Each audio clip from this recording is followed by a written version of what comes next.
nome do Pai que me criou, do Filho que me resgatou, do Espírito Santo que me santificou. Divina vontade, reina na minha vontade. Ó minha mamãe, eu te amo e tu me amas. Dá-me um gole da vontade divina, minha alma. Me abençoa, Mãe, para que todas as minhas ações sejam feitas diante de vossos olhos maternais. Suprema Majestade, ouve em sua divina vontade, em nome de todos, do primeiro ao último homem que existirá na terra, para dar a ti as homenagens que tendes direito, as adorações, os louvores, o amor que cada criatura lhe deve, as ações de graças e fazer todas as reparações por todos e por cada pecado. Venho, Senhor, na tua divina vontade, dou-te a minha vontade humana por meio do Imaculado Coração de Maria, que possui todos os dons e os frutos da divina vontade. Dá-me, Senhor, a tua divina vontade, vem divina vontade nesta ação que estou a fazer e em todas as ações que eu farei durante o dia. Então, vamos continuar o livro, da Coroa da Santidade, sobre as revelações de Jesus a Luísa Picarreta.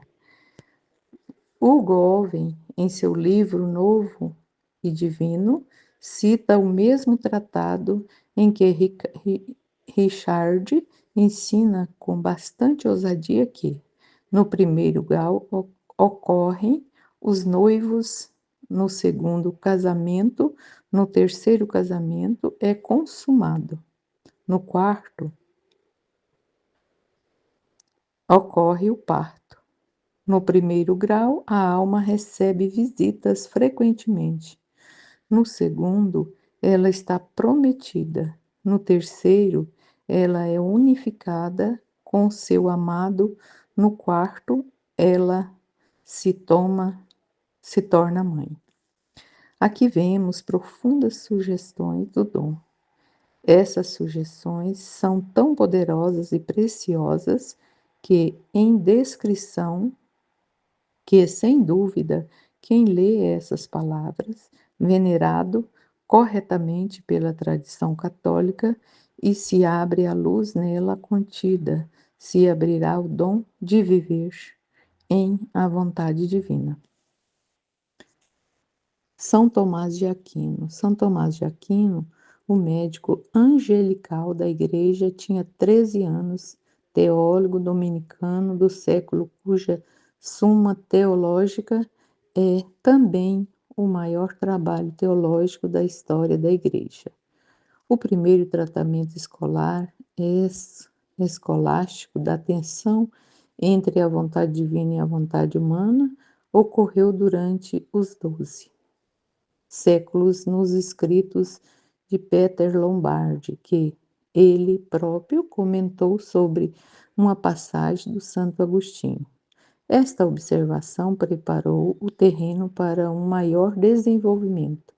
Mais tarde, Santo Alberto o Grande ensinou que a conformidade com a vontade divina era a mais alta regra de ação moral.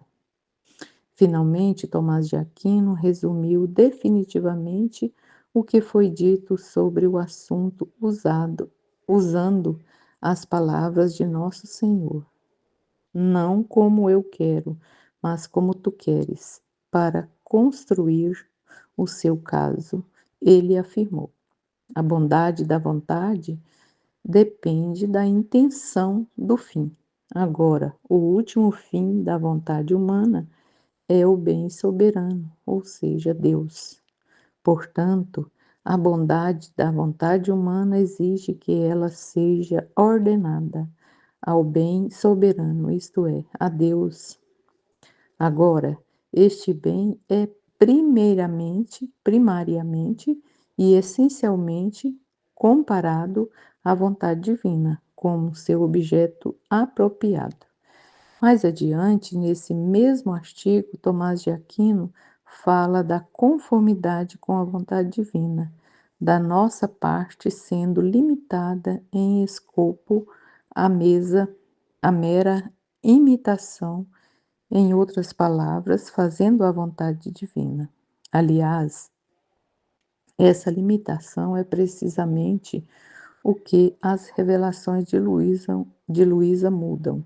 E o ensino de Tomás de Aquino aqui é extremamente útil para provar que existe um grau mais alto de união das vontades do que o encontrado na simples imitação, mesmo que seja perfeita. No entanto, a partir da emissão deste ensino e mudança, frente cronologicamente e conforme a conformidade ou uniformidade com a vontade divina era predominante na espiritualidade dos santos e passou a ser vista como as sessões a seguir esclarecerão, como a realidade última para a qual toda a vida espiritual foi direcionada. A partir desse crescimento, pode-se ver claramente como as revelações de Luísa são as São Tomás de Aquino, soma, a partir desse repetindo, a partir desse crescimento, pode-se ver claramente como as revelações de Luísa são a santa, são a coroa perfeita ajustada.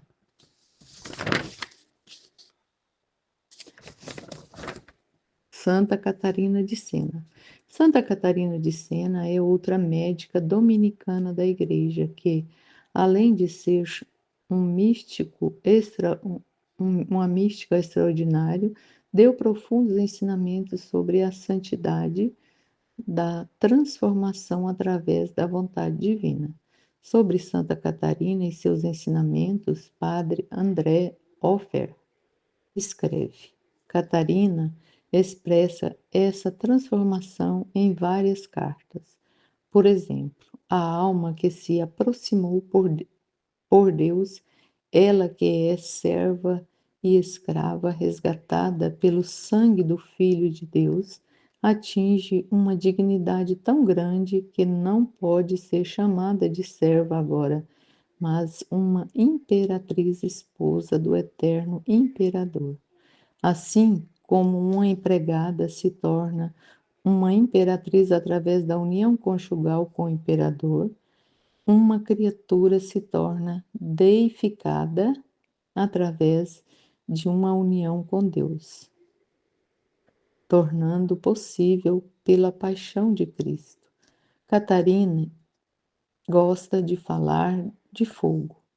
Em uma frase impressionante, ela ora a Deus sobre como sua natureza é a do Criador. Na sua natureza, eterna divindade, conhecerei minha natureza. E qual é a minha natureza? Amor sem limites é fogo, porque você não passa de um fogo de amor. E você deu à humanidade uma participação nessa natureza, pois pelo fogo do amor você nos criou. A vontade agora completamente transformada pelo amor de Deus não tem egoísmo, mas é completamente divinizado. Nela, diálogo, Santa Catarina escreve que uma alma divinizada é como carvão queimado que ninguém pode apagar depois de completamente consumido no forno, porque porque ele próprio foi transformado em fogo. O mesmo acontece com essas almas lançadas na fornalha da caridade de Deus, que não guardam nada nem um pouco de sua própria vontade. Eles foram feitos um com Deus e Deus com eles. Aqui vemos claramente a predisposição necessária para o presente e seus efeitos, sendo a predisposição guardando nada, nem mesmo um pouco de própria vontade. e o efeito sendo unidade com Deus. São Francisco de Sales, bispo do século e um dos maiores doutores da Igreja, muitas vezes é corretamente apontado como o professor final da vida espiritual dos leigos. Ele insistiu fortemente na necessidade, pois, e a capacidade de todos se tornarem santos, transmitindo claramente em seus próprios escritos o que não foi ensinado tão claramente no magistério por centenas de anos após sua morte até o Concílio Vaticano II. Seu trabalho mais famoso é a Introdução à Vida Devota, mas ele dá uma riqueza de ensinamentos espirituais em outras obras também. Digno de nota é que ele também foi talvez o primeiro apóstolo da nova evangelização, centenas de anos antes de ser chamado assim, ao fazer um grande uso do que era então a nova tecnologia, a imprensa. Ele imprimia milhares de folhetos em defesa da fé e os colocava debaixo das portas daqueles que se recusavam a ouvi-lo. Ele pessoalmente converteu dezenas de milhares de almas, muitas das quais foram anteriormente envolvidas na reforma protestante recém-formada, e uma quantidade incontável foi profundamente edificada por seus escritos desde sua morte. De seu ensino espiritual em geral, Michon Mattersen escreve: Santo Francis de Sales recomenda uma referência por experimentar um êxtase da vida, com a qual ele quer dizer uma vida que não é mais vivida pelo antigo e natural eu, mas uma vida de sacrifício dedicada a Deus, uma vida oculta em Cristo. Esta nova vida é uma existência sobrenatural exática de amor, traz consigo novo vigor. A vida devota, que é o caminho para a união com Deus, concentrou-se amplamente na vontade. A perfeição espiritual compreendia uma doutrina prática de intimidade com Jesus que ultrapassa a simples imitação e une vontades e vida. A possibilidade de deificação está amplamente embutida na linguagem da alma ou vai além dos limites de uma vida natural. O profundo ensino de Francisco sobre essa união de vontades e sobre viver na vontade permissiva de Deus estabelece uma pedra angular na escola francesa de espiritualidade. Através dessa auto-obliteração, a vontade parte dos limites de sua natureza, vida transformando-se assim no divino.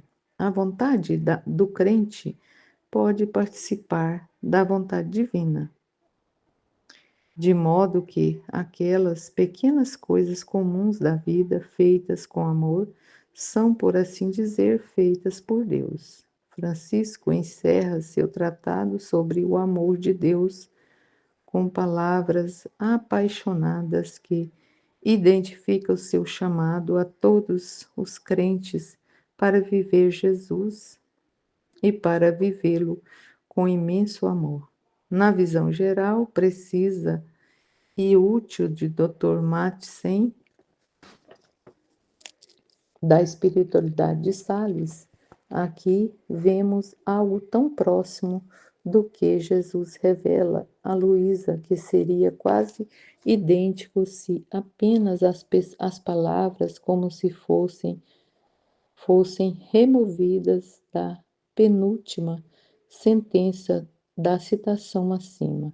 E embora a citação anterior seja recheada de palavras do próprio de Sales, passemos agora a uma citação mais longa, diretamente de uma dessas grandes obras do doutor, seu tratado sobre o amor de Deus, em que vemos São Francisco de Sales escrever.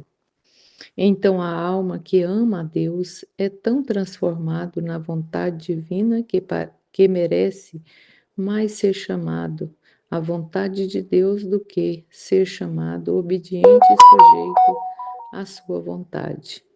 De onde Deus diz por Isaías que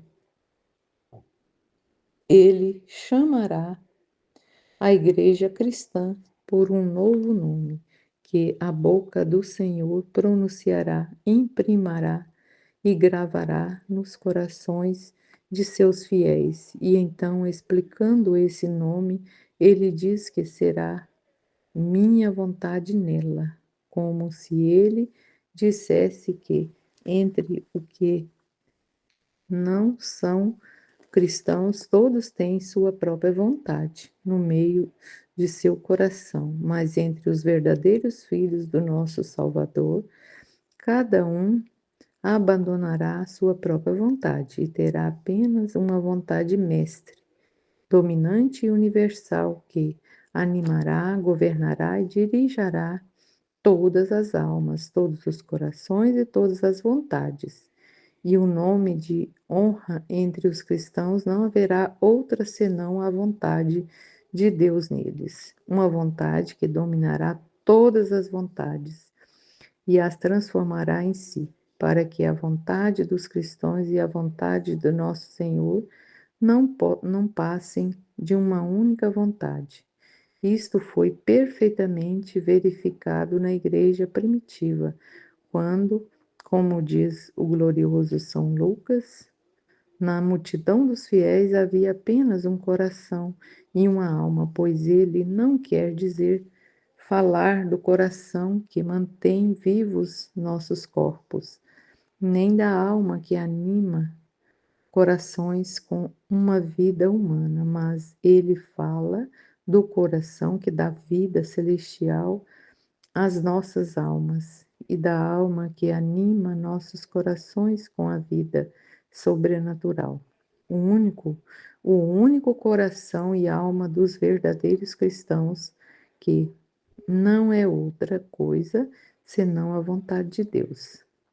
A vida, diz o salmista, está na vontade de Deus, não apenas porque nossa vida temporal depende do prazer divino, mas também porque nossa vida espiritual consiste na execução dela, pela qual Deus vive e reina em nós, nos fazendo viver e subsistir nele.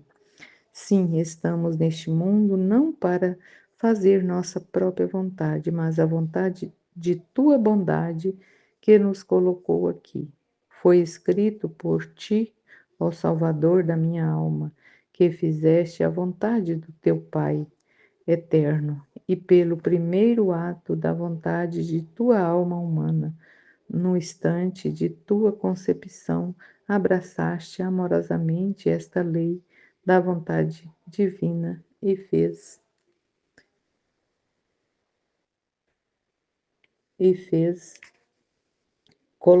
coloque-a no meio do seu coração para reinar e ter domínio para sempre. Ó, quem dará à minha alma a graça de não ter salvará a vontade do seu Deus. Aqui vimos com a maior clareza a mais ousada das palavras de Jesus para Luísa, ou seja, que devemos ter nenhuma vontade senão a vontade de Deus, claramente ensinando por 16, santo do século e doutor da Igreja.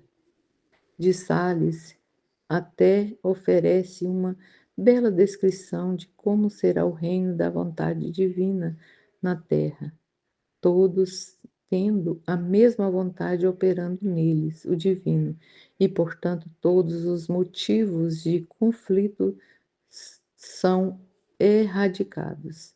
Também o mais importante de Sales fez um nítido contraste na primeira frase da citação, entre ser transformado na vontade divina e meramente ser obediente e sujeito à vontade divina. Uma distinção que Jesus enfatiza para Luísa. Ao fazê-lo de Sales, está contradizendo a opinião de Tomás de Aquino, citada acima, em que a conformidade com a vontade divina se limita à imitação, isto é, digno de nota porque, sem dúvida, de Sales conhecida bem essa opinião de Tomás de Aquino e não contradizia levemente nenhuma opinião dele. De São Francisco de Sales em geral e desta obra citada em particular, o Papa Bento XVI ensinou. Francisco encontrou a paz no amor radical e libertador de Deus, amá-lo sem pedir nada em troca e confiar no amor divino. Ele simplesmente amou a Deus e se abandonou à sua bondade. E esse seria o segredo de sua vida que brilharia em sua obra principal, o Tratado sobre o Amor de Deus, numa estação intensamente florescente de misticismo.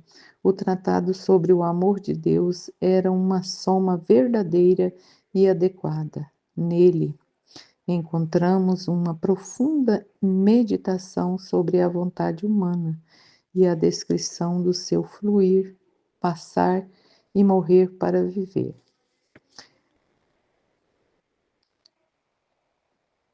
Nono capítulo do 13, em completa rendição, não apenas à vontade de Deus, mas também ao que lhe agrada, ao seu bom plaisir, seu bom prazer, né?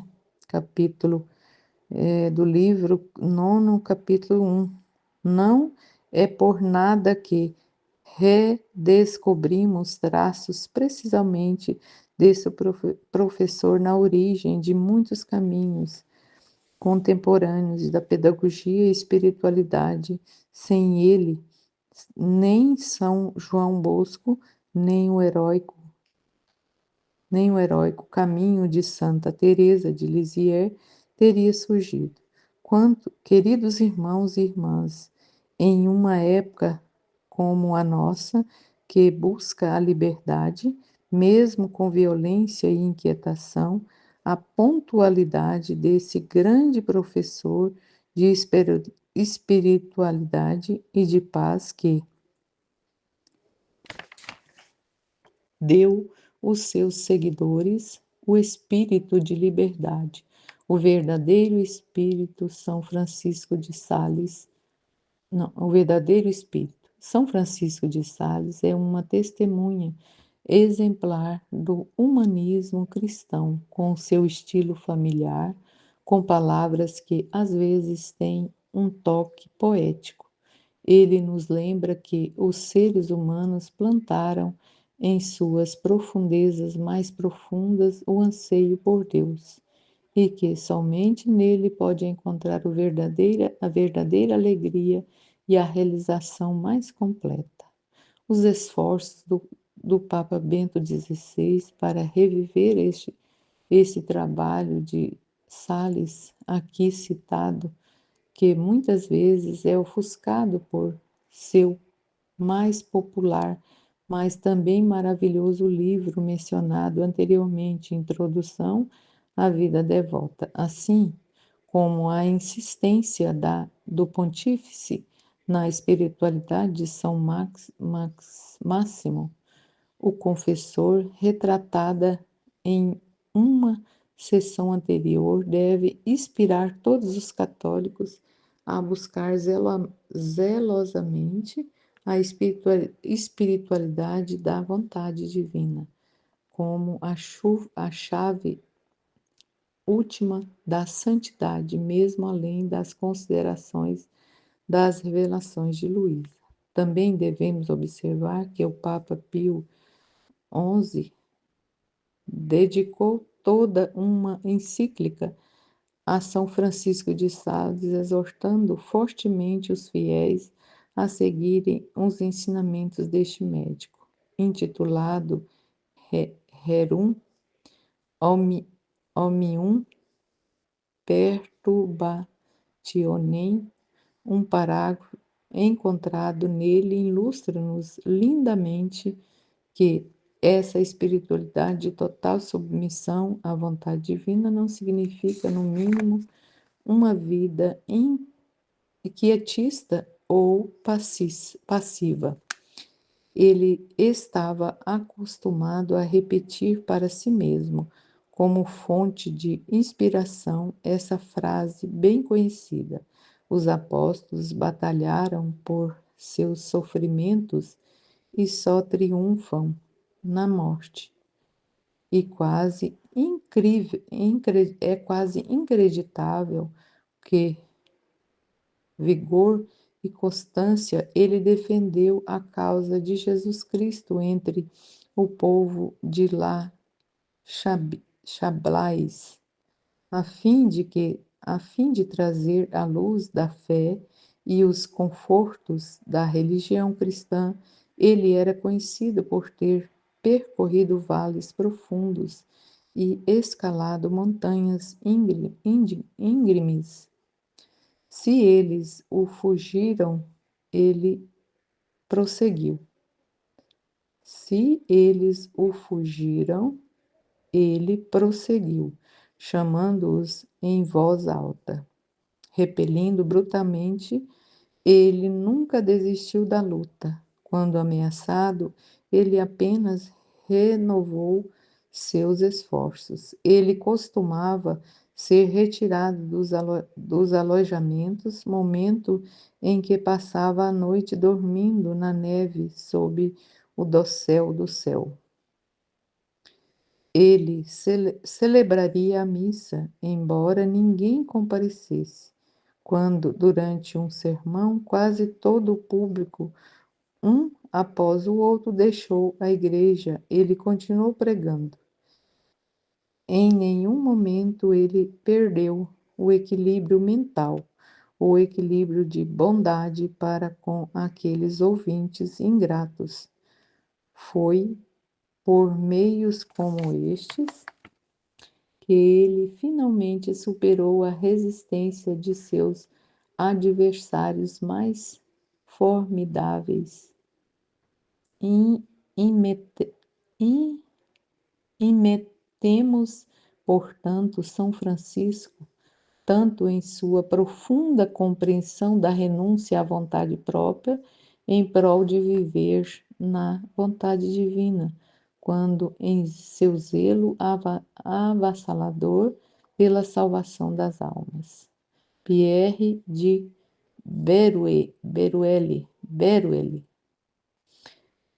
Pierre de Berulle, 17, cardeal do século e fundador da Congregação Francesa do Oratório, foi especialmente notável no poder espiritual de seus escritos.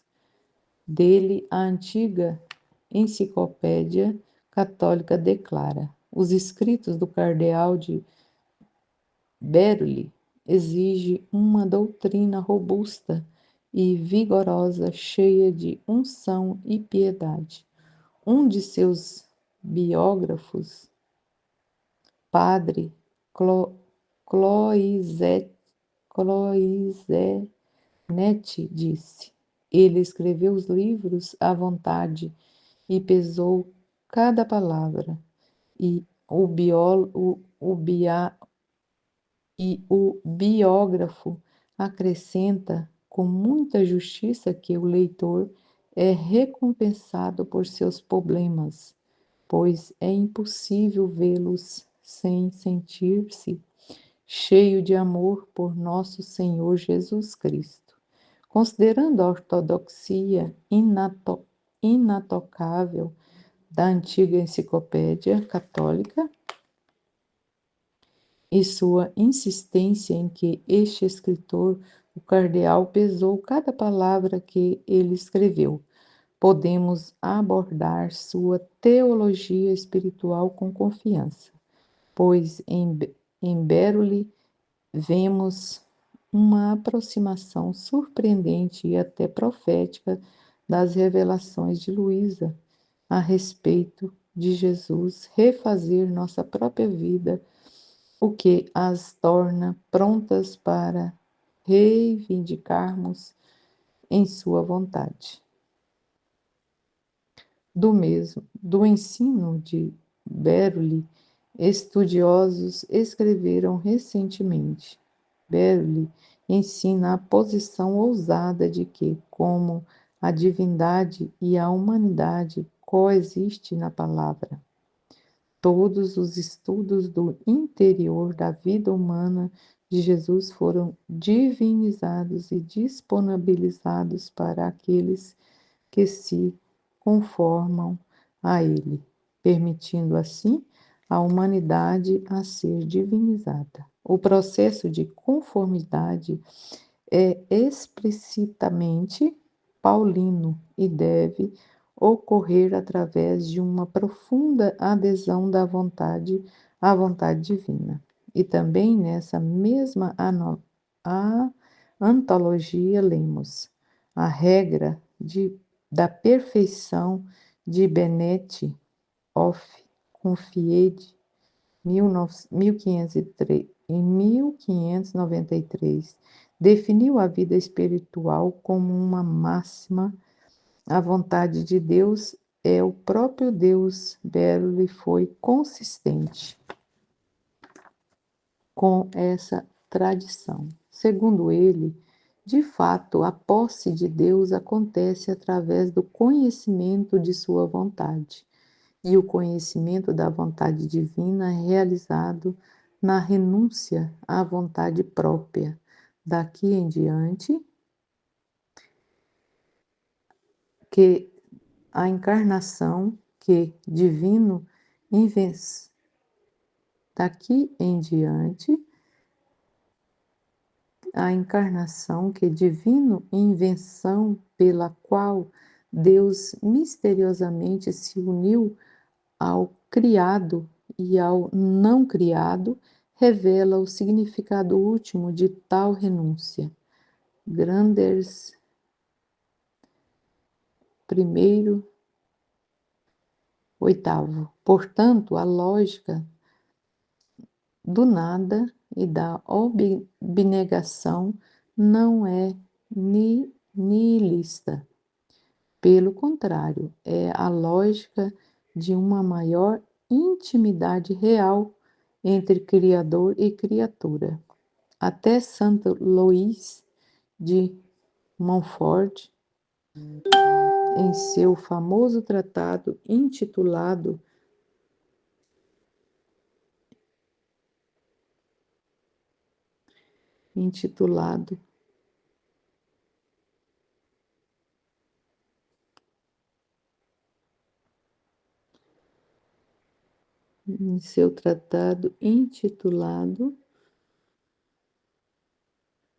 pelo seu contrário, a lógica da maior intimidade real entre o Criador e a criatura.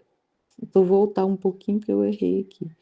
Até Santo Luís de Montfort, em seu famoso tratado intitulado A Verdadeira Devoção a Maria, defendeu fortemente Berli e falou muito bem dele escrevendo. O cardeal de Berli, cuja memória é venerada em toda a França, foi extraordinariamente zeloso em promover a devoção na França, apesar das calúnias e perseguições que sofreu nas mãos de críticos e homens maus. Eles o acusaram de introduzir novidade e superstição, mas este homem eminentemente e santo respondeu às calúnias deles com calma paciência. Ele escreveu um livrinho em resposta e refutou com força as objeções nele contidas.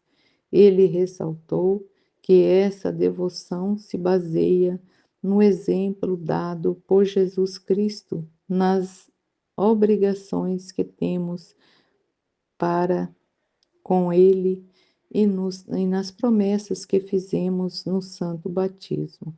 Foi principalmente essa última razão que silenciou seus inimigos. Ele deixou claro para eles que essa consagração à Santíssima Virgem e, através dela, a Jesus, nada mais é do que uma perfeita renovação das promessas e votos do batismo. Ele disse muitas coisas bonitas sobre essa devoção que podem ser lidas em suas obras. O que devemos ter o maior cuidado ao lembrar de Berle é sua incrível visão, deixada clara séculos depois nos escritos de Luísa, de que toda a vida terrena de Jesus consistia em sua própria divinização em todos os seus atos humanos, através de seus próprios atos divinos em sua natureza humana, e que estes estados divinizados permanecem abertos para reivindicarmos. É exatamente isso que fazemos através do dom de viver na vontade divina. Como esse é um dos ensinamentos mais abstratos e, para alguns, bastante difíceis de entender, encontrados nos escritos de Luísa, é particularmente importante reconhecer que ele existe há muito tempo na teologia espiritual católica. Santo John Eudes.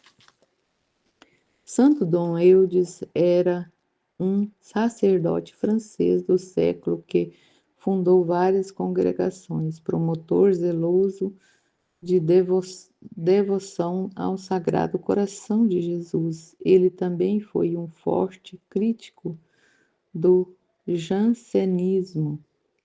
Sobre os ensinamentos espirituais de São João Eudes, o Dr. Matzen escreve: Jesus, por sua vez, diz ao crente cristão que você também está em mim, vivendo minha vida, e eu estou em você, comunicando essa mesma vida a você.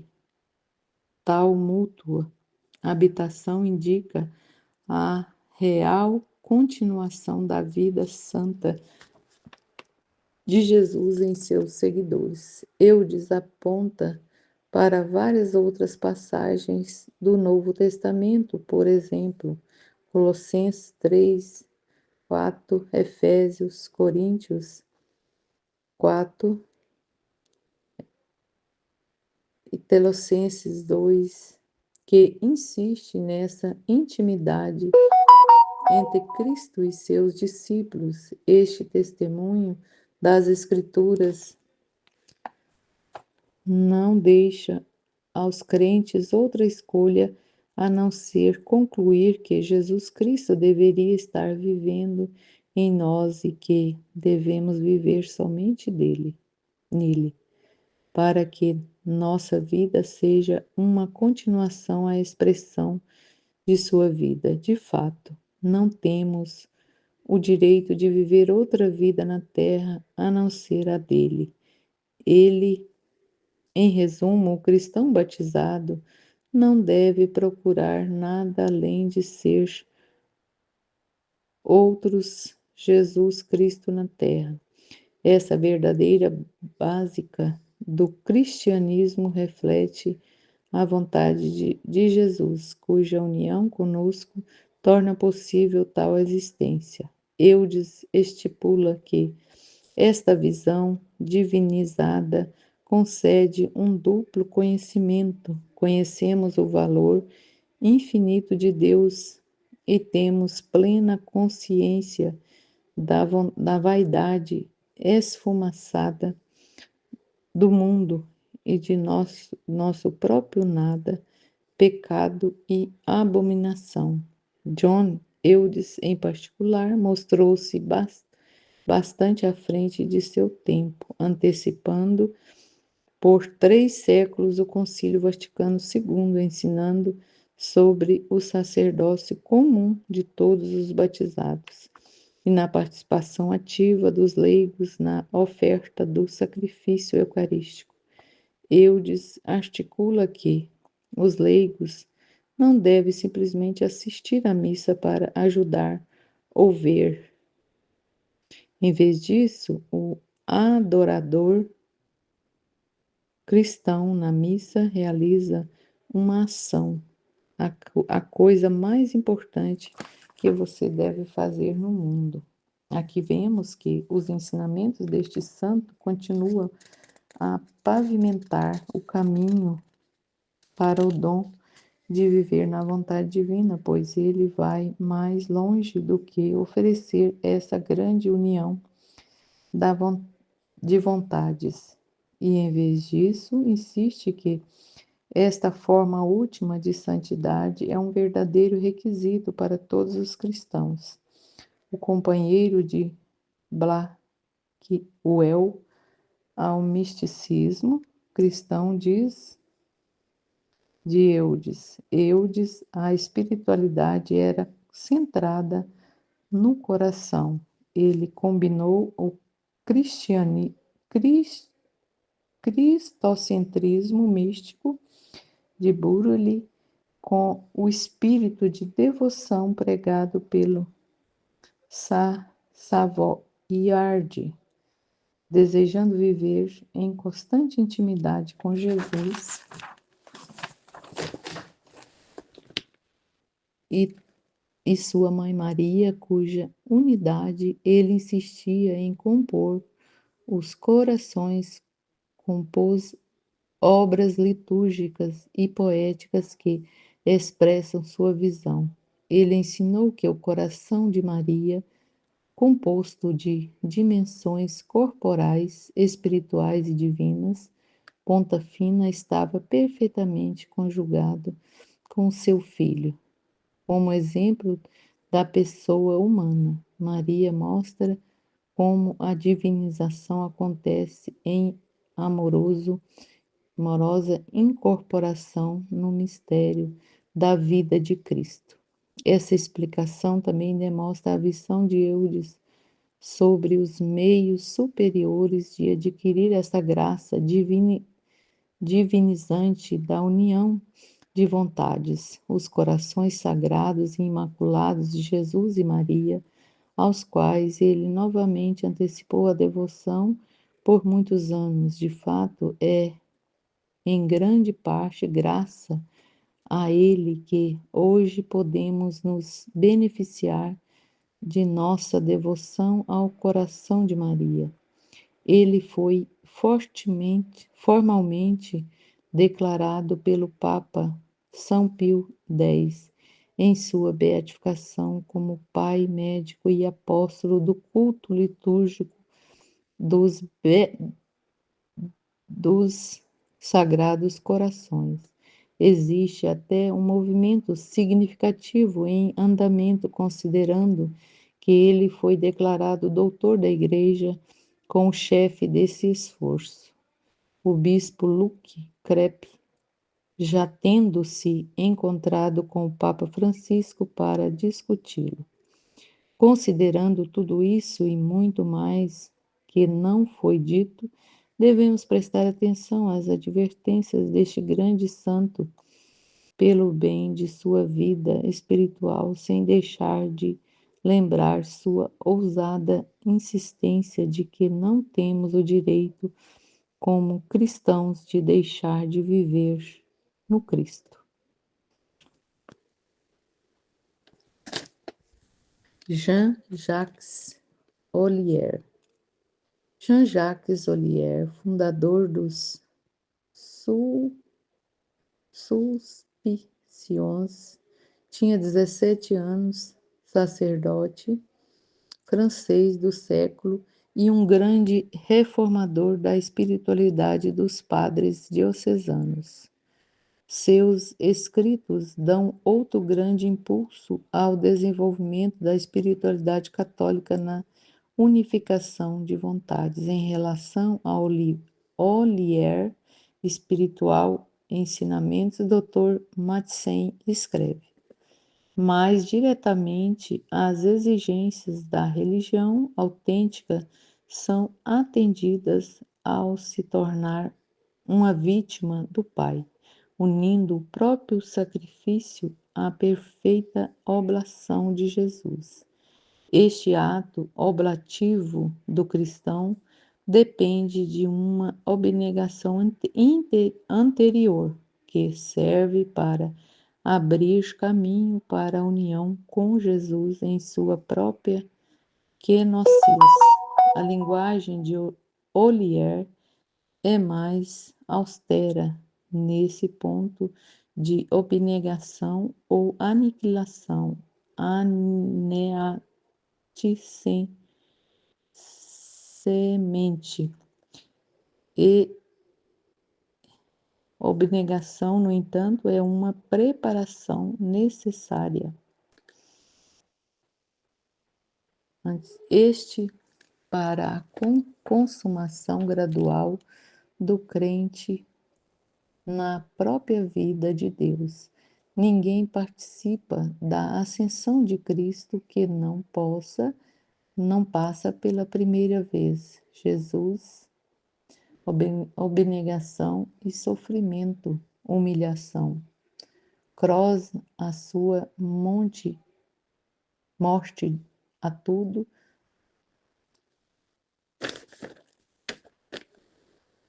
Após essa morte espiritual, o cristão pode participar da vida ressuscitada de Cristo. Essa vida ressuscitada, efetuada pelo Espírito, é uma vida oculta em Deus, na qual a alma é tragada, absorvida e aniquilada por Deus, que esconde a alma em si mesmo. A alma está em uma busca tão ofegante de Deus que apenas uma parte muito pequena realmente anima a carne, uma vez que a alma foi apanhada em Deus e vive apenas para Ele. A alma empresta as qualidades de Deus e de seu ser. É muito mais apropriado que Deus nos consuma do que nos anima, uma vez que Ele está em chamas em si mesmo. Este notável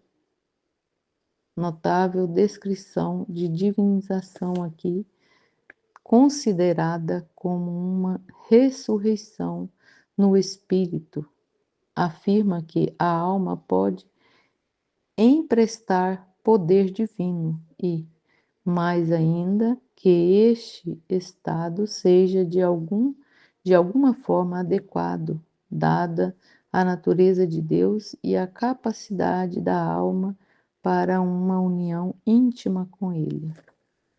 Não devemos deixar os status de Ollier de ainda não ser um santo canonizado nos dissuadir de levar a sério seus escritos, na altamente considerado obra-prima escrita por Padre Faber, Crescimento na Santidade. Encontramos o seguinte dito de Ollier: observai em outro lugar que, de todos os servos não canalizados de Deus, cujas vidas eu li, Oliver mais se assemelha a um santo canonizado. São Vicente de Paula até considerou Olier um santo, chegando a orar por sua intercessão. Isso foi partilhado no Vicentian Heritage, jornal que afirma: é claro que Vicentim considerava Olier um santo, escrevendo para Mediamoselli de Albray em 26 de julho de 1960, apenas 2 meses antes de sua própria morte. Vicentim declarou que havia pedido a Deus grande graça através da intercessão do padre do M. Ollier. Jean-Pierre de Caussade. Jean-Pierre de Caussade tinha 18 anos, sacerdote jesuíta francês do século, que é muito reverenciado como um dos gigantes da espiritualidade católica. Em 2011, o Dr. Jeff Miruns escreveu uma peça incentivando fortemente a espiritualidade de Caussade e seu trabalho Abandono, Providência Divina em particular, na qual lemos: este livro é ao mesmo tempo extraordinariamente profundo e maravilhosamente prático. É soberbamente organizado, subdividido em seções intituladas que geralmente variam de 1 a 3 páginas, tornando a apresentação perfeita para a leitura espiritual diária. O trabalho de Caussade é um dos grandes clássicos da direção espiritual, ocupando um lugar na literatura espiritual católica que é o mais alto possível sem ter sido canonizado e declarado médico da Igreja. Diretores espirituais católicos em todo o mundo têm recomendo o livro regularmente agora há 250 anos. Ele resistiu ao teste do tempo. Existem alguns conceitos que, sob qualquer nome, são fundamentais para a vida espiritual. Praticar a presença de Deus, por exemplo, é um deles. E o mesmo acontece com o abandono à divina providência, uma ideia simples, porém profunda, que atrai todas as almas que amam a Deus. Não é à toa, por exemplo, que o bispo R. Walter Nichilesi de Sioux City conclui recentemente uma emocionante carta pastoral sobre a renovação da Igreja, pedindo ao padre as ideias de Caussade sobre todos os padres religiosos e leigos de sua diocese. Como mencionando na seção Unificação de Testamentos deste livro, em Caussade, encontramos escritos tão sublimes e tão parecidos com os de Luísa que não podemos deixar de imaginar-se de alguma forma. Caussade recebeu milagrosamente um vislumbre profético de seus volumes, embora considerado uma das maiores obras espirituais da história da Igreja. Sua abandono à providência divina é, no entanto, conhecido por causar consternações em iniciantes que tropeçam nela, pois compreensivelmente se perguntam se seus ensinamentos são ortodoxos, considerando a magnitude surpreendente de suas reivindicações. Uma dessas pessoas entrou em contato com EWTN, precisamente com sua preocupação, e recebeu a seguinte resposta de um dos teólogos da EWTN, Dr. David Gregson. Em sua resposta, ele primeiro dá uma própria opinião e depois cita uma fonte autorizada. Abandono a providência divina é um clássico espiritual e a ortodoxia de Jean-Pierre de Caussade é incomparável. Da Nova Enciclopédia Católica, a doutrina de Kassab é dominada por ideia de paz, discípulo de São Francisco de Sales e de Fenelon, permaneceu fiel à espiritualidade inaciana, como interpretada por Lois Lolemante. Ele relaciona toda a espiritualidade à paz interior obtida pela fidelidade à ordem de Deus, pela fé na operação universal e sempre real do Criador, aceitando a cruz de alguém e pela confiança na bondade paterna de Deus. Este é o ideal salesiano da simplicidade evangélica e de absoluta docilidade à vontade e prazer de Deus. Voltemos agora aos ensinamentos em si, como encontrados em suas próprias palavras, resumindo a importância e os efeitos da renúncia à vontade própria, é um belo solilóquio escrito por ele, que nos dá tudo o que precisamos saber para nos dispormos a receber o dom de viver na vontade divina. Se, além disso, as almas que tendem à santidade entendem que, para alcançar o máximo de perfeição, a maneira mais segura é aceitar as cruzes enviadas pela providência a todo momento, que a verdadeira pedra filosofal está sujeita à vontade de Deus. Deus que transforma em tudo divino todas as suas ocupações, angústias e sofrimentos, que consolo seria deles. Que coragem eles não deveriam,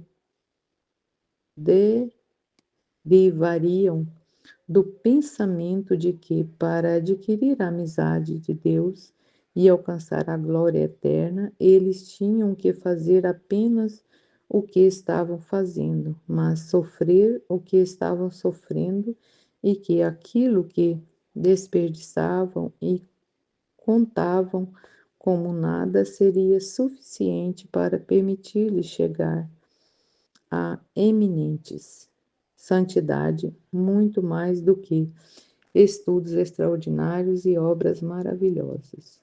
O meu Deus, quanto desejo ser missionário de sua santa vontade e ensinar a todos os homens que não há nada mais fácil, mais alcançável, mais ao alcance e no poder de todos do que santidade. Como eu gostaria de fazê-los entender que, assim como o bom e o mau ladrão tinham as mesmas coisas para fazer e sofrer, assim também duas pessoas, uma das quais é mundana e a outra leva uma vida interior e totalmente espiritual, não tem nada diferente para fazer ou sofrer, mas aquele é santificado e alcança a felicidade eterna mediante a submissão à sua santa vontade, naquelas mesmas coisas pelas quais o outro é condenado porque ele as faz para agradar a si mesmo, ou as suporta com relutância e rebelião. Isso prova que é apenas o coração que é diferente. Todos os que leem isso não lhe custarão mais do que fazer o que estão fazendo, sofrer o que estão sofrendo, apenas agir e sofrer em de uma santa maneira, em um santo maneira.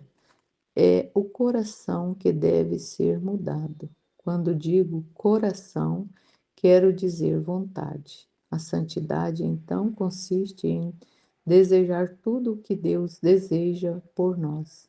Sim, a santidade do coração é um simples decreto, uma conformidade da vontade com a vontade de Deus.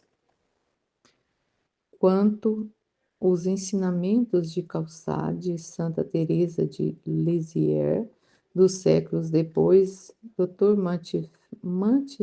Mathiesen diz o seguinte: ambas as figuras posteriores descobrem a possibilidade de deificação no abandono amoroso, a vontade providencial do Pai. De Calçabi e Thierese entendem que este abandono simples e completo significa que Jesus Cristo se torna a fonte de ação dentro do crente. Teresa fala de Deus assumindo inteiramente o desejo, a vontade e as ações de alguém. Para estes dois escritores espirituais, a universalidade de seus ensinamentos espirituais, sua maneira oculta e sacrificial, resume o vive Jesus. Voltando seu foco especialmente para Kassab, o Dr. Mathiesen escreve: de Calçado coloca desta forma: Deus deseja ser a causa única de tudo que é santo em nós. Então, tudo que vem de nós é muito pouco. Aos olhos de Deus, não pode haver nada de grande em nós, com uma exceção: nossa total receptividade à vontade. Embora seja verdade que o pensamento de Calçade sobre o abandono da vontade depende em grande parte de Francisco de Sales, a quem ele cita frequentemente em suas cartas da orientação espiritual às irmãs da visitação de Nancy.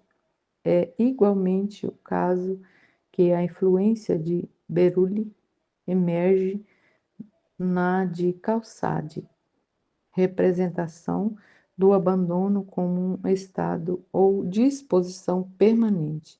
De Calçade fala de muitos atos discretos de sacrifício pontual que manifestam o abandono próprio, mas ele também aborda o abandono como uma espécie de ato contínuo ou habitual. Os atos formais de entregar a vontade de Deus a Deus são gradualmente substituídos por uma disposição constante do coração, uma gratidão para desejar o que Deus deseja em todo momento e circunstância.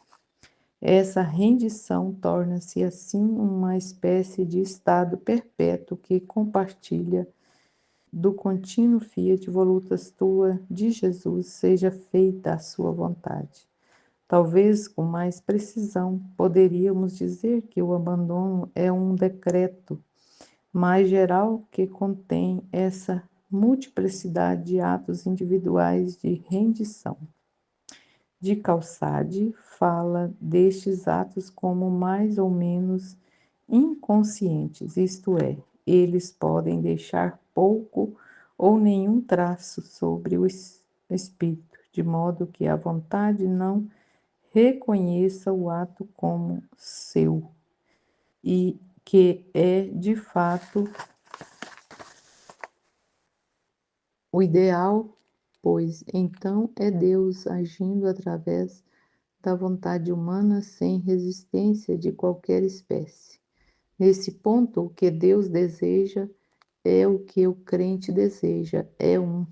Quanto essa unidade de vontades se obtém, o crente está participando não apenas do desígnio de Deus, mas da vida de Deus. De Calçade articula eloquentemente a firme afirmação de Jesus e Eudes de que os cristãos continuam em suas vidas diárias a vida santa e divina de Jesus. Sua contribuição particular é localizar isso, participação em união por rendição da vontade humana com a vontade divina. Amém, Fiat.